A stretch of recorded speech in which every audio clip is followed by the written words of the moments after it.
राम, कृष्ण और शिव ये तीन नहीं है। जैसे काशी में शिव है, मथुरा में कृष्ण है, तो जैसे अयोध्या का केस डे बाय डे सुनकर पूर्णतः उसे निर्णय दिया गया, वैसे हम कोर्ट से प्रार्थना करते हैं उसी अयोध्या की तर्ज पर ही मथुरा और काशी पर भी जल्दी निर्णय आ जाना चाहिए, जिससे बहुसंख्यक सनातनियों का सम्मान बना रहे। अब एक बात है कि जैसे कोई कहते हैं कहीं और बना लो मंदिर, मंदिर और नहीं बन सकता, बर्थ प्लेस नहीं बदले जा सकते। हम सनातनी हैं, हम सनातन राम कृष्ण में भेद नहीं करते। दूसरा, कई लोग कहते हैं कि हिंदू सहनशील नहीं है, हिंदुओं से बड़ा सहनशील कोई नहीं है। एक हिंदू ही परंपरा ऐसी है जिन्होंने इतने सालों तक प्रतीक्षा की है राम जी के मंदिर बनवाने के लिए। काशी में अभी भी प्रतीक्षारत है और मथुरा में अभी भी प्रतीक्षारत है। आज भी हम ये चाहते हैं कि उसी तर्ज पे जल्दी से जल्दी ये कानून बने। और देखिए, पूर्व की सरकार ने, हम लोग कोर्ट में भी न जा सके ऐसा एक कानून बना दिया था 1991 में, उसके अगेंस्ट भी हमने याचिका दायर की है। दूसरा, इस देश में संसाधनों की कमी है, संख्या अधिक है, इसलिए जनसंख्या नियंत्रण पर भी कानून बनना चाहिए। अभी एक पत्रकार महोदय पूछ रहे थे क्या हिंदू राष्ट्र घोषित होना चाहिए।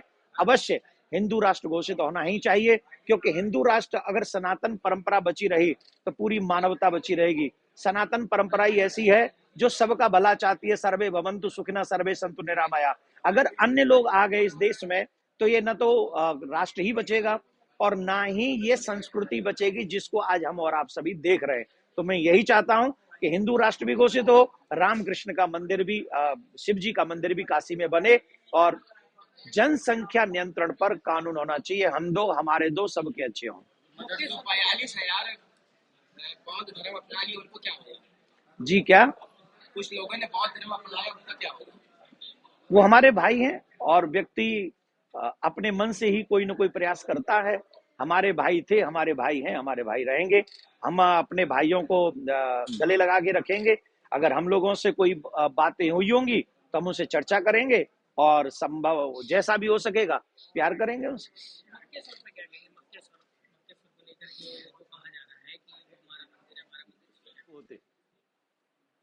हम लोगों को इग्नोर करने में, हमारी संस्कृति को इग्नोर करने में, उसे नष्ट भ्रष्ट करने में ही हम लोगों ने अपने आप को बड़ा व्यक्ति समझा, बड़ा लीडर समझा। और उसका असर यही है कि आज हमारे संस्कार ना के बराबर रह गए हैं। धीरे धीरे मॉडर्न कह कह के, पढ़े लिखे कह के, ग्रेजुएट कह कह के हम लोगों ने अपनी संस्कृति का जिस तरीके से नाश किया हम सब जानते हैं। चाहे हम लोग पब्लिकली इस बात को न कहें, लेकिन मन हम सब का मानता है कि हम लोग वो खो चुके हैं जो हमारे पास था। थोड़ा बहुत बचा है, लेकिन इस समय बहुत कुछ ऐसा हो रहा है जो हमारी संस्कृति को आगे बढ़ाया जा सकता है, हमारी संस्कृति का सम्मान हो सकता है। जैसे बहुत से लोग कहते हैं कि हिंदू सहनशील नहीं रहे, सनातनी सहनशील नहीं है। बड़े हंसने की बात है, ये कोई कहने वाला व्यक्ति हमारा मजाक उड़ा रहा है एक तरीके से। कब हिंदुओं ने दूसरे देश में जाके आक्रमण किया, कोई बता सकता है? कब भारतीयों ने किसी को जाके कब्जाया है, वहां पर शासन किया है, उनकी संस्कृति को मिटाने का प्रयास किया है? हम लोगों ने कभी नहीं किया।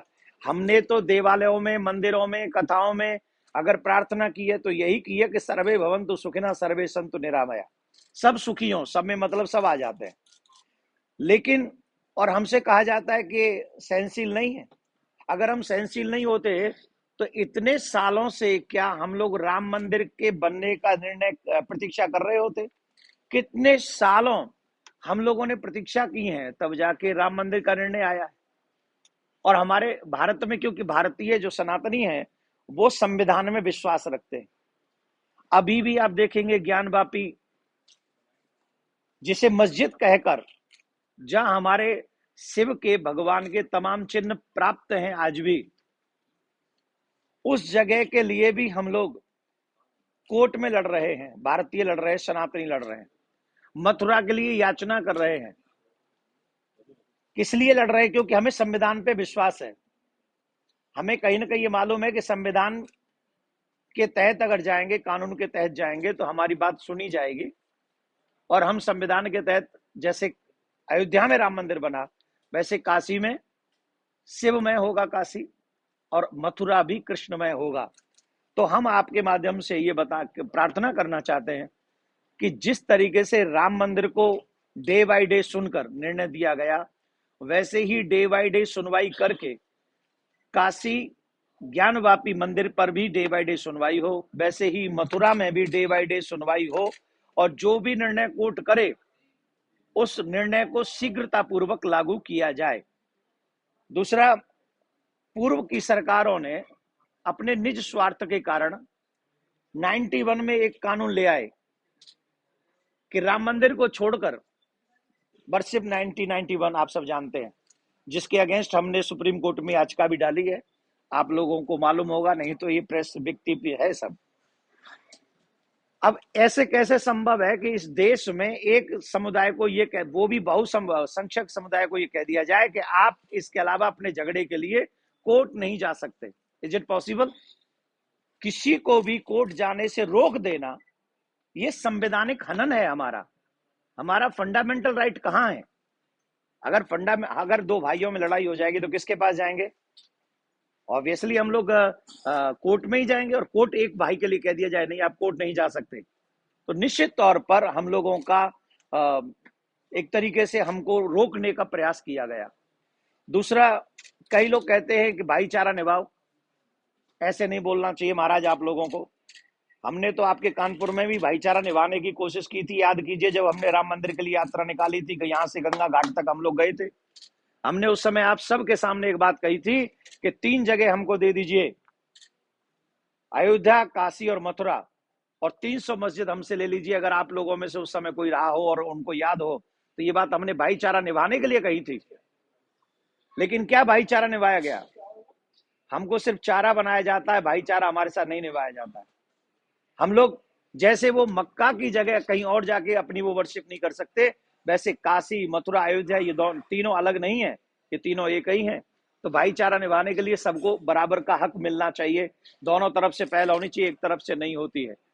तीसरी और अहम बात मैं ये भी कहना चाहता हूं कि हम लोगों ने एक जनसंख्या नियंत्रण कानून के लिए भी, अल्पसंख्यक बहुसंख्यक एक बहुत बड़ा संवाद यहाँ भारत में होता है। अब इस देश के संसाधन तो लिमिटेड ही है, और लिमिटेड संसाधनों में बहुत सारी चीजें ऐसी हो रही हैं जो संख्या बढ़ती ही जा रही है। उस पे भी हम लोगों ने सुप्रीम कोर्ट में एक याचिका डाली है, और कई प्रदेशों में सनातनी अल्पसंख्यक हैं। कई प्रदेशों में 8 से 9 प्रदेश ऐसे हैं जिनका पूरा लिस्ट मैंने इसमें डाली है। 8 से 9 प्रदेश ऐसे हैं जिसमें हिंदू अल्पसंख्यक हो गए। तो वहां पर अगर यही व्यवस्था है तो उन सनातनियों को भी, अल्पसंख्यकों को जो सुविधा मिलती है वो उनको मिलनी चाहिए। राम मंदिर की तर्ज पर मथुरा और काशी की सुनवाई होनी चाहिए। भारत में सनातनी संस्कृति परंपरा को सम्मान मिलना चाहिए। कई लोग कहते हैं कि हिंदू, कई लोग नहीं, गिने चुने कुछ लोग कहते हैं कि हिंदू आतंकवाद बढ़ रहा है। अगर हमारे देश में हिंदू आतंकवादी हो जाए तो आप कल्पना कीजिए क्या होगा। फिर क्या कोई कन्हैया का सर काट सकेगा? फिर क्या कोई अमरावती वाले मित्र को 25 साल 15 साल जिसकी मित्रता रही उसे कोई मार सकेगा? हम सहनशील थे, हम सहनशील हैं, हम सहनशील रहेंगे, लेकिन अपने अधिकार के लिए जितना हरेसमेंट हम लोगों ने सहा है, आगे नहीं सहने का हम जन जागृति अभियान चलाएंगे, इसमें कोई संदेह नहीं है। राधे राधे। एक बात तमाम आरक्षण होता है विधानसभा में, राज्यसभा में, क्या धर्म गुरुओं के लिए भी किसी प्रकार का रिजर्वेशन होना चाहिए? उनके लिए भी कुछ सीट फिक्स होनी चाहिए? नहीं, देखिए मैं ये तो नहीं कह सकता कि धर्माचार्यों के लिए कोई रिजर्वेशन होना चाहिए, क्योंकि धर्माचार्य ना तो रिजर्वेशन के पक्ष में कोई, वो चाहेंगे भी नहीं कि हम रिजर्वेशन से जाएं। पर एक बात में, आज आपने प्रश्न किया है, शायद ही ऐसा प्रश्न कोई करे। आप हमारे भारत की संस्कृति को ध्यान करें, कोई भी राजा ऐसा नहीं था जिस राजा की सभा में धर्माचार्य सलाहकार और उस सभा के मेंबर न रहे हो। क्यों होते थे? वो भले बुरे का निर्णय बता सके, वो बता सके कि प्रजा को क्या चाहिए, वो बता सके संस्कृति किसको कहती है। अगर मैं समझता हूं कुछ धर्माचार्य, 542 सांसद हैं, ठीक, उनमें से सिर्फ 25 सांसद ऐसे होते जो धर्म को जानने वाले होते और सनातन संस्कृति का सम्मान करने वाले होते, तिलक लगाने वाले होते, कंठी पहनने वाले होते।